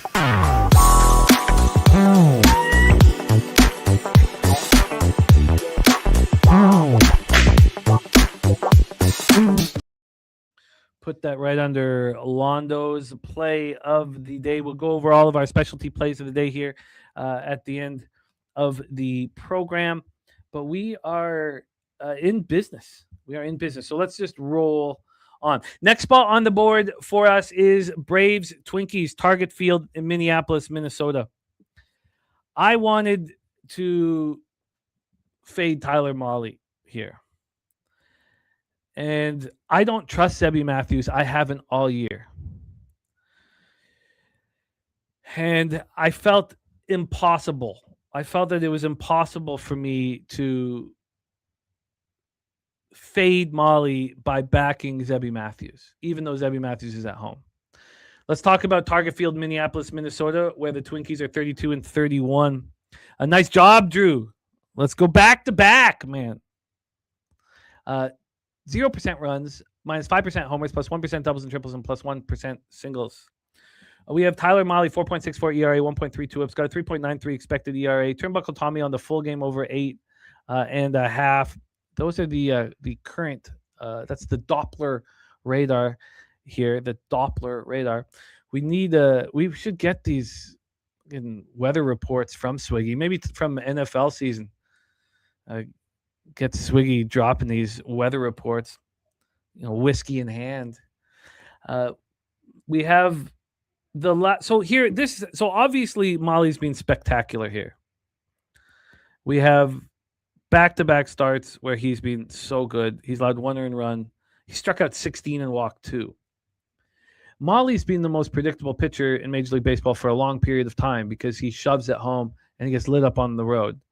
So when he moved to the Braves, his first start was at Yankee Stadium, and Mahle's a high character guy, and I made the mistake of keeping it simple. He's gonna, we fade him on the road, so why wouldn't we fade him here? And he looked excellent. He went up against Max Fried, and he was the better pitcher, arguably. And then his next start at home versus the Mets, he shoved again, despite it only being his first time pitching as a home pitcher in Atlanta, he shoved. So now we send him to Minnesota. I mean, this is the type of situation where we fade Tyler Mahle. But then we have to back Zebby Matthews. Now, I know that his home splits, show him that he's easily backable at home. But this is a guy who, and then we talked about last night, he had every opportunity to make the starting rotation out of spring training. He was just bad in spring training. And he was bad in 16 starts last year for a terrible Twins team. So then he was bad in AAA. So he didn't earn the opportunity to pitch in the show till May 14th, even though there were injuries and he could have come much earlier. I don't. TJ says, when was the last time Mahle had something to play for? Says, put some respect on him, Braves money line. And that's what TJ also said last start with the Mets and against the Mets, and we hammered him in that start. So, and let me finish though here with Zebby Matthews. I don't trust him at all. I don't care if he's at home or on the road. That last start at home, he allowed 4 runs over 5 innings. Now, I was very wrong about that game because Shane Baz got lit up and smoked, and it cost me money. But the last 3 starts. If we can go further than that, last 3 starts, he's allowed 10 earned runs over 15 innings. If you want to go the last 7 starts, he has allowed 28 runs. I mean, is he dealing with some arm fatigue, or is he just not that good? When you get to the bullpens, Twins bullpen, 3.41 ERA, 1.16 WHIP, they've been pitching very well. I mean, there's not much more look, they're playing meaningful games right now, and the bullpen is pitching much better than it pitched all year. But this is a 30-day sample size now, so we have some legitimacy to it. The Braves bullpen, 4.92 ERA, 1.45 WHIP. Topset says, why not isolate Molly and take the Twins' first 5 team total over and full game over? Because I think Zebby Matthews is more vulnerable. It's just that Molly is the favorite. I think, I just, so to me, I had to fade both of them and just take the first 5 over. I didn't double down on it. Spooner says he gets rocked by lefties. Braves are a bad matchup for Zebby. Johnny Bender saying that there's 6 lefties here. When it comes to the sticks, the Braves are hitting and the Twins are not. The Braves are hitting 248, 746 OPS versus righties. The Twins 231, 665. I just don't feel like I need to isolate Molly because I want Zebby Matthews included. I've never believed in him. This total opened up at 8, minus 110 to the over. It's now minus 122 to the over. So we've had 12 cents of movement on that over. Then on the money line here, we have no movement towards Molly. It's a 2-cent move towards Zebby Matthews from plus 113 to plus 111. And Topset says exactly, so you get a better run total for the Twins at home. Look, I get it. I get it. Again, Topset, I don't want to isolate Molly. I want Zebby Matthews involved in the fade. So I mean, there's no point. Who do I think is more vulnerable? Zebby. I think Zebby Matthews is more vulnerable. I do. I just also think that we should. I just like the spot here. I just think this works for me. First 5 over. I moved on the first 5 over. Sorry, pull this up. I got the first 5 over 4.5 at minus 119. Let's take a look and see what it is right now. And then we'll touch on the cash flow and then move on to the next spot on the board. It's taking Pinnacle for some reason. It's taking so long today. So let's get into the cash flow while this is. Oh, here it's up now. So the first 5. Let's just go through the money line for the Twins is plus 111. First 5 is plus 104. So they're saying that the advantage is Zebby first 5. The first 5 over 4.5 is minus 121. It's not much different from what I moved on. So there we go. I'm on the first 5 over comfortably, and we roll on. We roll on to White Sox Cubbies, Wrigley Field in Chicago, Illinois. This is a fun one, obviously. The sports are, and Spooner with me on that first 5 over. Sports are better when the White Sox and the Cubs have a real rivalry, and they have one right now. We're Wrigley Field in Chicago, Illinois. Now we have an opener and then Fetty. That's the expectation. I wonder if that has changed at all. No, Fetty is the primary. There's also some rain issues that are involved in this one. Plus 5% runs, plus 26% homers, minus 10% doubles and triples, and minus 4% singles in this one. Fetty last started on July 31st, so it's been 19 days since he has started, or 18 days since he started. And he's done a lot for this squad. He hasn't complained. He's coming off the bullpen. If a pitcher gets hurt, or if a pitcher gets thrown out, like Davis Martin was thrown out, Fetty comes in. Now, Fetty got lit up and smoked when he did. Billy Frazier saying Brian Hudson is the opener for the White Sox. So we have a Hudson and then Fetty. And then we have Kevin Gossman on the other side. 6-11, 4.53 ERA, 1.27 whips. Got a 3.90 expected ERA. Gossman's a high character pitcher. And when we broke down starts for Gossman and we went back, 10 or 11 weeks on the nightly bag last night, it just appears that every time he has a bad start, he bounces back with a good start. And, to take it a little bit further, he had a bad start at home versus Rays on the 21st of July. He came back, had a quality start at Fenway. He had a bad start on July 6th at the Giants. He came back, had a quality start at Petco. He had a bad start on June 25th. 6 earned runs in 6 innings, allowed 3 jacks. He allowed 1 earned run over 6 innings in his next start versus the Mets. Every single time, except for that June 19th bad start, he had a bad start versus Cubs and then another one versus Rangers. I guess you could. Yeah, because generally speaking, he comes back with these great starts. Even you go back to May 11th, he allows 6 earned runs over 4 2/3 at home versus Rays. Comes back, doesn't allow a run over 6 to Tigers. Gausman he bounces back from bad starts. He's a high character guy. I did not expect when we first were breaking down this game last night that's where I would end up here, but that's where I have ended up. Ricky Bobby, I will copy and paste that question here. And we've got a bunch of stuff coming up for members only starting in September. But I will copy and paste that and talk to Swiggy and Slaughter about that for sure. Okay, so let's get to the Cubbies bullpen here. 3.09 ERA, 1.17 whip. They've been very, very good, very trustworthy. White Sox bullpen, 3.56 ERA, 1.22 whip. When it comes to the sticks, White Sox versus righties, 225, 698 OPS. They're starting to hit now. And the Cubbies, obviously are destroying lefties, not hitting righties at the same level, but still decent. 253, 754 OPS. We get to the line history here for Cubbies, White Sox. We've seen 5 cents of movement towards the Cubbies from minus 163 to minus 168. 5 cents of movement towards the Cubs. I mean, it's hard not to want to trust Gausman and fade Fetty. This total opened up at 8, juice to the under. Now it's a 9, still juice to the under. There's our guy Deacon Mike in the house. And TJ says, I've noticed over the last couple of years, the market has been historically right on Gausman. Moves against him and his team loses in his favor and they win.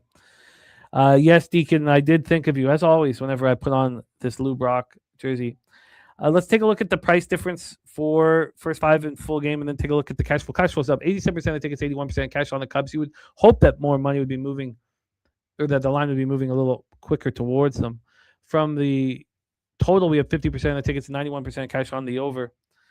And then I would like to look at this price difference, first 5 in full game. We have the Cubbies minus 166 full game. First 5 minus 177. And Topset says that he does not want to be in the situation for pitchers to bounce back. It's a situation that I love being in, expecting pitchers to bounce back off a bad start. And it certainly doesn't concern me when they have a bad start anymore like it used to. Spooner says he likes the first 3 under at plus 105. Says Hudson is good for 1 inning. Then we have to trust Fetty for 2. Gausman should have better numbers with a better defense behind him in Chicago. Well, I think the Cubs should be bet. I think the Cubs should probably be bet on the -1 line. And I had Cubs full of asterisks last night, but there wasn't I just didn't feel a reason to move on them. It wasn't like the line was moving in a way that appealed. Let's just go back here quickly. You see some 178s and some 180s, but last night this line had just sat there. And some books hadn't even opened it up. Like BetOnline didn't even open this up till like 10 to 1 in the morning. All right, let's roll on. Cubs -1, I think, should be added here. And Spooner, I will cheer for that first 3 under for you, my man. But I understand the concern. Now, I've moved on to the next game, first 3 under. I am backing Jackson Kent, and I'm backing the Washington Nationals here for our next spot on board. 8:05 p.m. Eastern. Nationals 60-66, 33-30 on the road. And the Texas Rangers 61-64, 32-27 at home. We're at Globe Life Field in Arlington, Texas. Jackson Kent was excellent at AA Harrisburg. This is the 4th round pick in the 2024 draft out of the University of Arizona. Nats Nate says, am I coming up to the Rhode Island meetup 27th to 30th? Damn, Nats Nate, it's the first I've heard of this Rhode Island meetup. First I've heard of it, man. Give me some go get ahead time. Top sets on the Nats first 5 plus a half. Nice to agree on something with my man Elio, as we haven't been very often lately. I'm on the Nats first 5 plus a half as well. Let's talk about, and I'm on the first 3 under 2.5. So in Harrisburg, he was excellent. 2.35 ERA, 0.88 whip, struck out 38 over 30 and 2/3. Got the call up here. Got the call up to AAA Rochester. AAA Rochester, he was okay. 4.38 ERA, 1.24. No, he was good. 3.72 expected ERA. His first start is the reason why we want to back Jackson Kent. We were talking about whether or not he was thrown to the wolves in that first start of his career. It was how difficult. It was like very offensive conditions. It was at home in Washington, at DC Park, against the Cubs, who were hitting lefties harder than any team in the league. And yes, the Cubs won that game 12-6. And yes, Jackson Kent walked 5 batters. But, Bregman hit 3 home runs in that game, didn't hit any off of Jackson Kent. Jackson Kent pitched 4 innings, allowed 3 hits and 3 earned runs. He mitigated damages. I think that he should be bet here. And look, I'm a fan of Cal Quantrill and his uncle Paul Quantrill. And I'm a fan of Port Dope, Ontario. And sometimes when I look at Cal Quantrill's statistical profile, I'm clearly wearing rose-colored glasses. I have faded him once, and that cost me a lot of money when I did. Well, not a lot of money. It cost me a unit. But I faded him in that start versus the Rays in Tampa on July 28th, and he was excellent. Now, he's not trusted by the Rangers. He had back-to-back great starts, July 28th and August 3rd. Then he had a rough then they didn't let him start. They put him out of the bullpen. In his last 3 full starts, he has gone 16 and a third, and he's allowed 3 earned runs. So, look, I believe in the guy. You guys know that. So I'm on the first 3 under 2.5 as well as the first 5 plus a half. When it gets to the bullpens, Rangers bullpen 5.43, ERA 1.55 whip. They've been struggling. Shout out to Josh Witt in the house. When it comes to the Nats bullpen, they shouldn't really be trusted either, although they've been better of late. 4.09 ERA, 1.34 whip. When it comes to the sticks, the Rangers just faced a team that was Kent just faced a team that was annihilating lefties in the Cubs. Now he faces a team in the Nats that is just weak against lefties. Not as bad as the Giants or the Jays or some of these teams that aren't hitting lefty, the Angels, but they're hitting 232, 666. They're weak against them. Weak. Nats versus righties 262, 785 OPS. This is, I think, a great spot. It's a great spot and a fun one, and I can't wait for it. So we have no movement towards the Nationals. Open up plus 136, sitting here at plus 136. We'll take a look at the first 5 and full game difference. From a total standpoint here, we have the total sitting at 8. It's dropped a full run from 9 to 8. That's just absolutely spectacular. When it comes to the cash flow for this spot, and it'll be interesting in the compare and contrast as well. We have interleague action. So 75% of the tickets on Texas, but 79% of cash is on the Nationals. So that's a big difference. So that's happened. So remember that 76 and 87 that was on the Rangers. That was an hour and 29 minutes ago. Right now, that 75% of the tickets are still on the Rangers, and only 21% of the cash. Big bets have come in on the Nationals. Now, the line has not been moving, so that's a little bit of a concern. Then you have 71% of tickets on the over, but 73% of cash on the under, and it's just, dropped like a rock. This is all, I think, falling into place perfectly for this spot. One last look at the price difference here. If anybody else, has interest in running with the Nats, we have the plus 135 full game for the Washington Nationals. And then first 5, we have plus 122, so 13-cent difference, and I can work with that here. So we roll on. But I'm in business here. And shout out to my guy, Elio, 37 and 10 runs since Saturday. I love to see it, my man. Okay, so let's roll on. Shout out to Geo Bed in the house, but 2 bets for me in that one. Washington first 5 plus a half, and the first 3 under 2.5. And in those, I got the first 5 plus half minus 116, first 3 under 2.5 at minus 120. And we roll on. Next spot on the board for us is a spot I want to get involved in. This was another spot that Elio Topset was warning me not to get involved in because he called George Clausen a bum, and I disagreed here that George Clausen was a bum. Pitcher of the year in the Pacific, pitcher of the month in the Pacific Coast League in July. 3.96 ERA in Salt Lake City. Very, very difficult We're in Daikin Park in Houston, Texas for this one. And I really like what we've seen from George Clausen. We saw it at home versus the Rangers in his last start, 6 innings, 2 earned runs. I mean, he found himself this year at Salt Lake. He was bad to start the year as an Angel. So he still has the bad overall numbers, which I think really helps us with George Clausen. We cashed on George Clausen on Wednesday, and I don't see why we don't keep believing in him here. He's going up against Christian Javier, 6.68 ERA, 1.70 whip. He's got a 5.92 expected ERA. Javier is now had 4 opportunities to pitch. Oh, excuse me, 3 opportunities to pitch here since the All-Star break. He was a primary on July 27th, went 5 innings. A non-bullpen piece, I should say. 5 innings, didn't allow a run, 6-4 win at the Angels. And that's who he's facing here. So he shut down the Angels in Los Angeles. His next start, 3 earned runs over on August 3rd, over 6 innings, and a 3-1 loss at home versus the Jays. And then August 9th, 4 earned runs over 5 innings at the Padres. So he's now not pitched for 9 days, 9 days rest. It's a long time to be off. Astros bullpen, 2.82 ERA, 1.06 whip. They've been excellent. Very, very good. Angels bullpen's been really good as well. 3.31 ERA, 1.22 whip. Then when it comes to the sticks, look, the Astros hit and the Angels don't. I mean, it's pretty simple. Angels versus righties, 216, 601 OPS. Astros versus righties, 256, 754 OPS.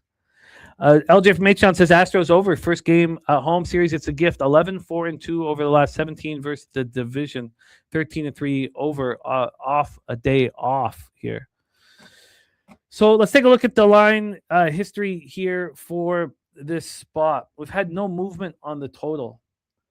When we talked about the Athletics Kansas City Royals total, this was a similar one where you would think that the public would be all over this over. But it's not moved since the line became available at 1:56 p.m. It's just been sitting there at minus 120 to the over. When it comes to the money line for this spot here, we have no movement at all, really. Plus 149 to plus 147 for the Angels, 2-cent move.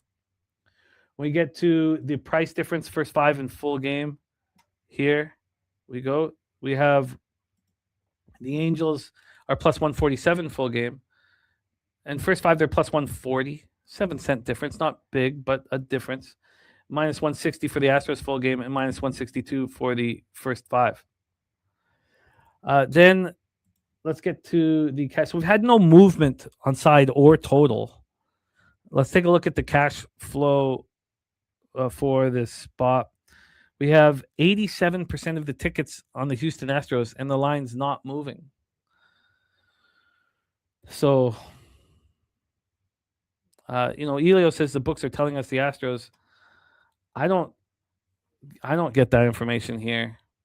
I mean, the Angels are 20 games under 500 on the road. Now, the Astros aren't a very good home team for whatever reason. I mean, they're just 500 home teams, so maybe that's part of it. But 87% of tickets on the Astros and just 28% of cash. And then you have 57% of tickets on the over and 89% of cash, and it's not moving. It's just very strange the way this is just sitting here. If you want to say the books are telling us Astros, Circa's gone from minus 170 on the Astros to minus 158. It's also, there's not been any buyback. It's just been taking incremental steps towards the Angels. Londo says he doesn't trust Clausen. I hear you. You're not the only one.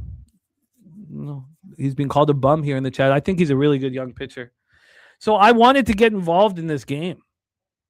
But it's is it optional misery here? I'm interested in the first 3 under and the first 5 under, and I'm interested in the Angels first 5 plus a half.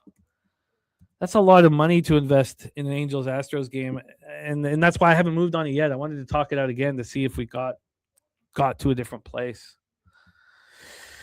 Spooner saying that he really likes the Angels first 5. Jerry Davis says Angels first 5 or first 3 is a good look. Turnbuckle Tommy says books are telling us that both pitchers shove. I don't know if I'd go as far as shove.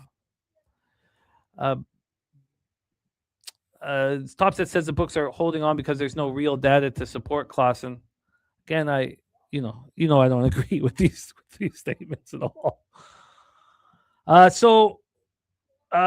Look, I'll just put my money where my mouth is. I'm going to sit with this after the show. I'm very interested in unders, and I'm interested in the Angels first 5 plus a half.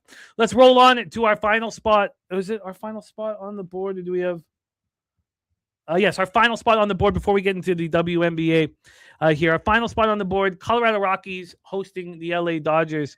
The Dodgers 74-51 now, 37-25 on the road. Rockies 50-74, 27-32 at home, where Coors Field in Denver, Colorado. Plus 35% runs, plus 25% homers, plus 23% doubles and triples, and plus 20% singles. We have Eric Lauer on the hill. Eric Lauer versus Ryan Feltner.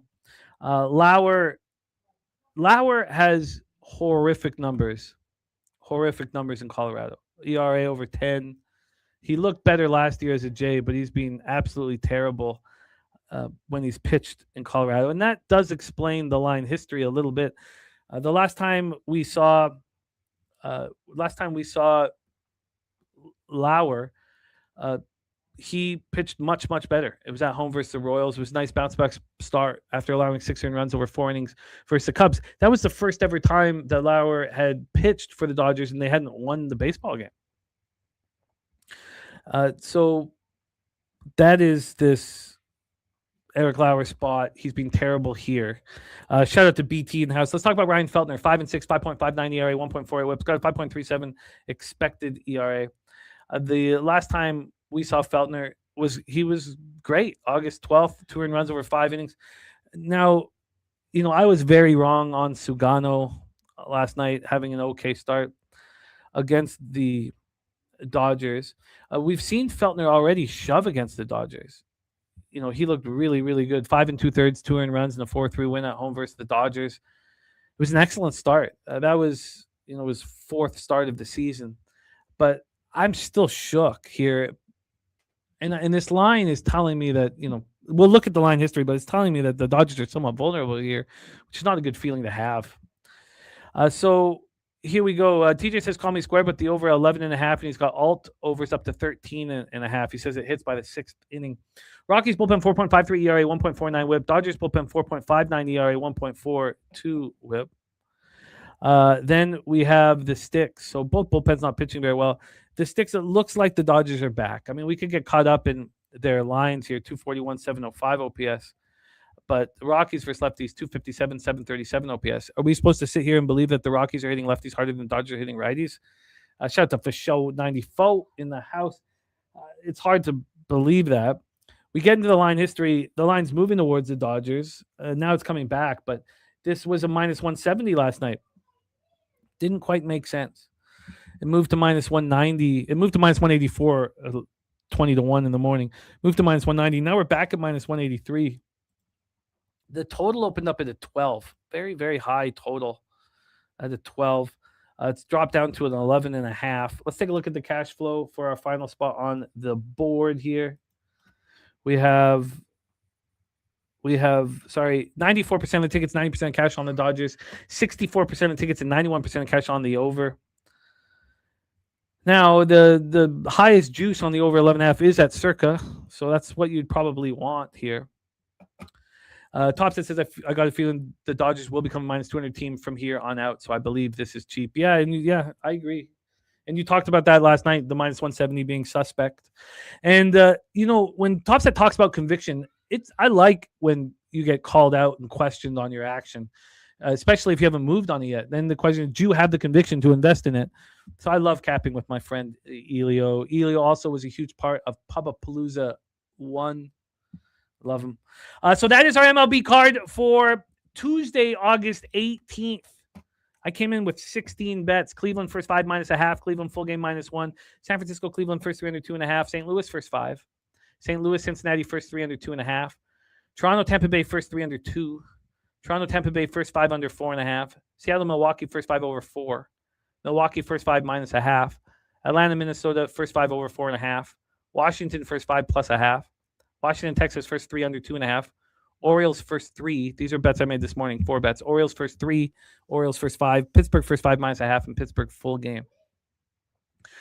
When we get into the additions, I'm really going to have to sit here and put some real time into this. But the the first 5 over I've been staring at for Marlins, Phillies. I think I can just leave that alone, honestly. Here, I've got my money fading Wheeler. I think I could just leave it alone. We don't have a bunch of additions until we get to late in the card. So I mean, I've been through 8 games and there's no additions, which is great. I'd much rather just focus on Wednesday's card right after the show finishes and we roll with the daily sesh fam. So it looks like Padres early. First 3 and first 5. A possible bet on the under in Athletics Kansas City Royals. I can wait on that. And then adding the Brewers -1. I'm already on the Brewers first 5 -1/2 and the first 5 over 4. And then the only other spot. Adding the Cubs -1. And then the only other spot is that Angels Astros game. It makes me sick, but I love it. First 3 under, full game under Angels, 5 +1/2. That's maybe too much money to invest in that game. So I'll have to sit and think about it. I did look at the Rockies first 3 +1/2. I had some interest in the Rockies first 3 +1/2. I'm a little hesitant to fade the Dodgers right now. Another problem with the Rockies pitchers is the last 2 starts, Sugano included, were at the Cardinals at Busch Stadium and at Arizona, in fixed conditions. So to come back to Colorado now you're back in these electric offensive conditions is pretty difficult. All right, let's get into the WNBA. We got to work quickly here. Spooner says, I want the Angels early, was just price shopping. Thought I was going to be able to get the +200 Angels first 5 -1/2. Best thing gets +168. Says that's expensive. Makes them like it. Go get that cash. Kelly McInnes, good luck on the golf course. I love it too, Jake. I'm ready to attack, my friend. So let's get into the WNBA. We cashed with the Valks last night. We've been up and down in the WNBA, and we have not spent 1 second in the red. We've been in the black since the very first game of the year, which is not a normal thing for me. We're now sitting 69-53 after our win last night, 56.6%. We're plus 9.40 units. Our ROI is plus 7.70%. And our average line is -112. LA Sparks, Connecticut Sun. We got to be very quick through these games. Let's get into the line history here for our first spot on the board. And the big issue here is that this game's at TD Garden Arena. This is the 3rd time they've played at TD Garden Arena. This game sells out every year. This is a very important game for the Connecticut Sun. This line's not been moving at all. This opened up at +1.5. It's not moved at all. Not a cent over at BetOnline. From a total standpoint, this opened up at 173.5, and now we have a 170.5. So let's get this cash flow up here. We have 91% of the tickets and 94% of the cash on the Sparks. That's absolutely perfect. Just heaven for me. 75% tickets on the under and 83% cash on the under. In these spots so far this year, when the public has been massively on one side and the books don't move it a cent, it's really successful for us. But I've made mistakes on the Connecticut Sun. I've made some mistakes with them, and every time I've made them, it's just not backing them first half and focusing on the full game. They come out guns a-blazing. They're a well-coached team, and then, things fall off. One of the problems here as well is that, and again, you get tinfoil hat. My tinfoil hat says Brittany Griner and Aaliyah Edwards played 2 straight games before they missed the Liberty game. My thought process around that is that they want them to be available for TD Garden. So they're going to be announced in, and the line's going to move towards the Sun. Now that, of course, is, again, tinfoil hat type shit that hasn't happened yet. So the first 2 games have sold out. Sparks coming off their 4th straight loss, falling 80-70 of the Mystics on Saturday. This is the final game of their 3-game road trip. Akoa Makani's missed 4 straight games with an ankle injury. She's listed as questionable today. She averages 9.4 points, 2.5 assists, and 2.1 rebounds here. Then Cameron Brink missed the Mystics game with a rib injury. She's listed as questionable here. The Sun coming off their 7th loss in 8 games, 82-75 at the Liberty on Saturday. They hit the road after this. We could pull up quickly to see if I doubt that we got any more information on these players, but why don't we just see if we can get a quick look. So I've moved first 5 +1/2 First quarter plus a half and first half plus a half. I moved on both. I got minus 110 on each. First quarter plus a half minus 110 and first half plus a half at minus 110. So Brink and McConney here are listed as game time decisions. Love to see if they've gone from probable or questionable. So nothing has changed. Nothing. We've got no updates on these players at this point. God, love to know. I mean, look, I think they're going to be the Connecticut Sun. This is their biggest game of the year. This is their most important game of the year. This is the game they care about the most. So why wouldn't they deliver early? Something that they've done so often. So Sun first quarter plus a half, Sun first half plus a half. And those are my only WNBA bets at this point. So let's talk about these other games. 7 p.m. Eastern, the Indiana Fever 23-12, 10-6 on the road at the Toronto Tempo, 10-23, 6-11 at home. We're at Scotiabank Arena in Toronto, Ontario. Line history-wise here, we've had this total go from 193.5 down to 190.5, so another 3-point move on the total. This side has gone from Indiana minus 9.5 to Indiana minus 10.5 here. The Fever coming off their fourth straight win, 95-91 at the Dream on Sunday. They've been playing big games, and I don't see how they're going to be completely ready to go. Now, it is, as you can see by the headlines, the first ever visit for them up to Toronto. Aaliyah Boston and Caitlin Clark are both listed as probable. Boston for the lower leg injury, Clark with the back injury.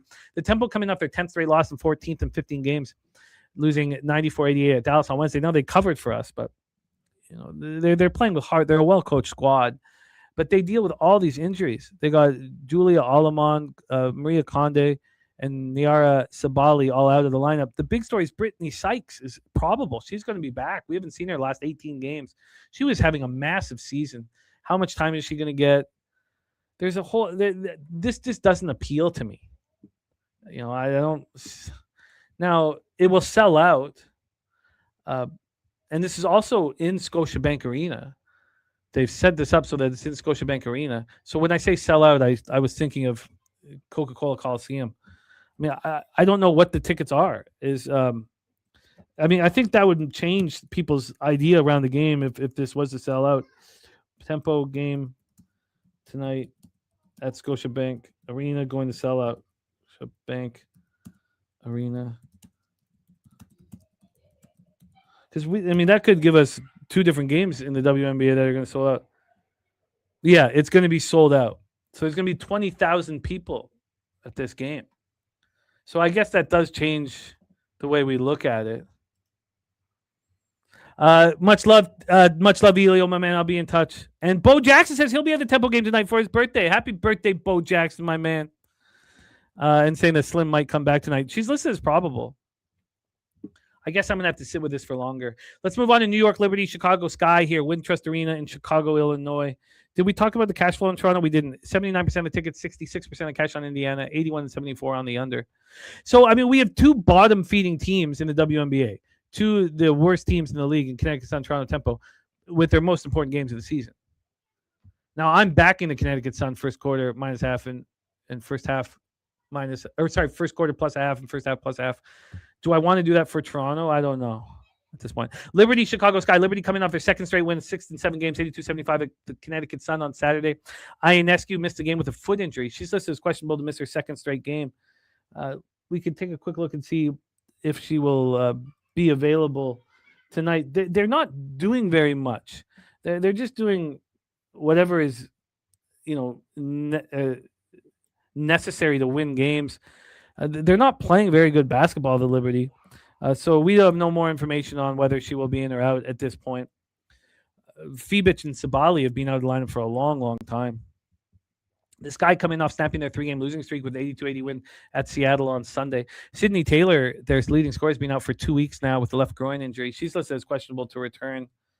Line history-wise, here we have the Liberty opening up minus 4.5, now minus 3.5. They're certainly giving this guy a ton of respect.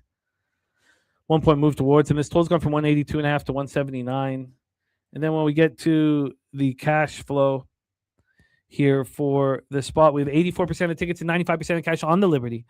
Look, obviously that's telling us that we should bet the Sky. Even Circa, so many of these legal books are at 4.5 and Circa's at the 3.5. God. They're saying that we have to bet the Sky here. And Sammy Kolker saying Cloud playing her former team too.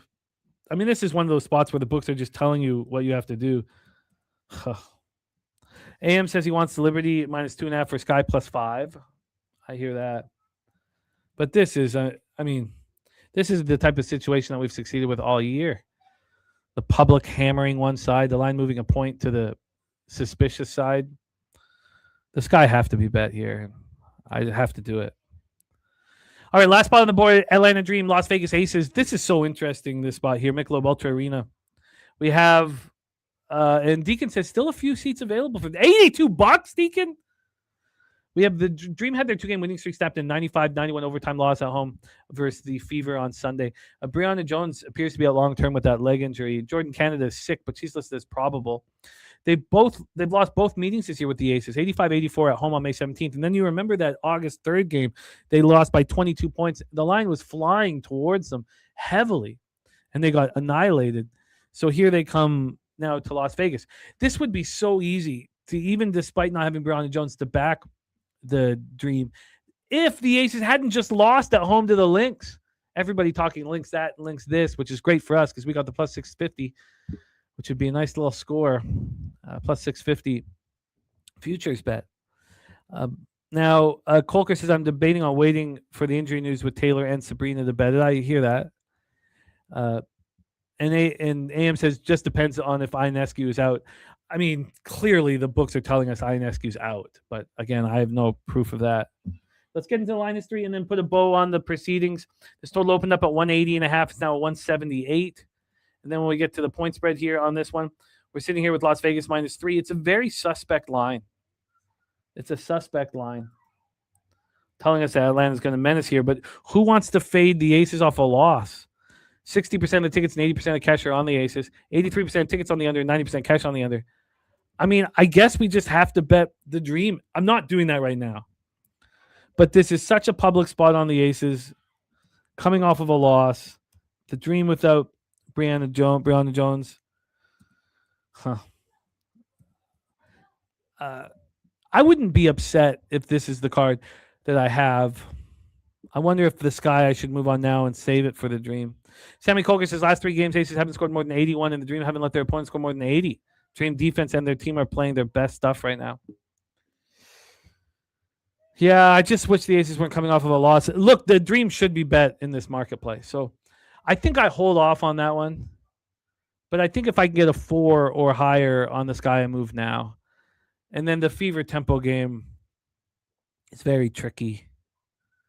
And then I'm already on the Sun first quarter and first half. That is our show for Tuesday, August 18th. Shout out to all of you guys. Thank you so much for your support. But we do have action here from our cappers in the chat. Wine Time Sports, Reds money line, Jays Rays under 7.5, and Mets money line. Shotgun play of the day from Ronnie Crawford is the Cincinnati Reds. So I feel lost without Stack's play of the day here. You know, he's the most consistent thing in our lives, and I miss him. One show he's not here, I'm like, oh no. So shout out to Justin, wherever our guy Stacks is. And then when we have more of our plays of the day, I put them halfway through my card. It's just the difficulty of how long my notes are. My pages are ridiculous. Okay, free bands play today is the Orioles. First 5 -110. Londo's hot Swedish girlfriend play today is the Brewers money line. The taint play of the day is the Brewers -1.5. MMA locker room says, I think the WNBA's money today. I agree. Philly Eagle Flyer tied after second innings on Pirates +168. Brewers +160 and the Mets at +186. MMA locker room moving on. Alicia Gray over 19 points. Thank you guys so much for your support. Have a great time over with the squad on the daily sesh. Shout out to Dabby Cab, Dutch Boy Fresh, and Chapadelic Funkaroo. Thank you guys. Big Zoe, Geobed, Deacon Mike, MMA Locker Room, Philly Eagle Flyer, Light Cheese, Sammy Colker. Thank you guys so much for running with us. AM, Bo Jackson, happy birthday, man. Have a great, great birthday. Top Set, Robert Franklin, Scott, AOD, Morgan Spooner, TV Jones, Thomas Maggio, Kelly McInnes, his Airness 93. Thank you guys so much. Londo, thank you. Go out there and get that cash. We've done the work. Now let's succeed On behalf of all of us at Pub Sports Radio, thank you guys for your support. Now let's milk these bookies, man. Thank you to Swiggy on the ones and twos. Leche hey, los bookmakers. It's easier to sleep in the black. When you're losing your ass and feeling so, you know what to do. Tune in to Pub Sports Radio. Easier to sleep in the black. It's easier to sleep in the black. It's a roller coaster ride, you're gonna catch a bad beat. No problem, keep your head up and just bet the spreadsheet. It's easier to sleep in the black. It's easier to sleep in the black. All thanks to Jeff Slaughter, these shows have our backs. POD's always rolling, especially the stats. Easier to sleep in the black. It's easier to sleep in the black. We got Jimmy, Jose, Debbie and the fam. Dutch wine time, Spooner and OG Wham. So hit the like button, don't say that you can't. If you know what's best, just put your money on tape.